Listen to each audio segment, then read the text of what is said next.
பார்க்கும் பொழுது வேதனையாக இருக்குது. ஏன் உங்கள் குடும்பத்தை மறந்தீங்கன்னு தெரியல. உங்களை நம்பி தானே உங்கள் குழந்தைங்க இருக்குது, உங்கள் மனைவிலாம் இருக்காங்க, உங்கள் அப்பா அம்மா இருக்காங்க.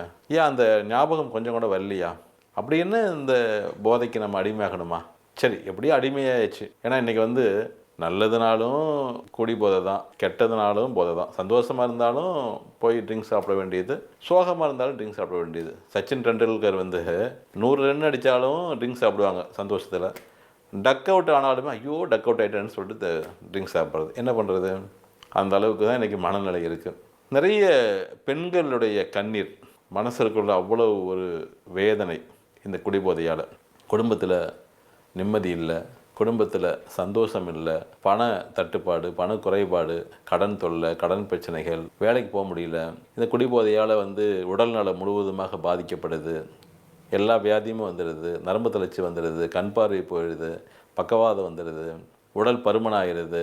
அது மட்டும் இல்லாமல் சமுதாயத்திலையுமே பார்த்திங்கன்னா அவமானங்கள், ஒரு நல்ல பேர் இருக்கிறது இல்லை. அவ்வளோ ஒரு மோசமான ஒரு பழக்கம் இது. இதில் என்ன ஒரு வேதனைப்படக்கூடிய ஒரு தகவல் அப்படின்னா, இப்போது வரக்கூடிய காலங்களில் நிறைய பெண்கள் கூட இந்த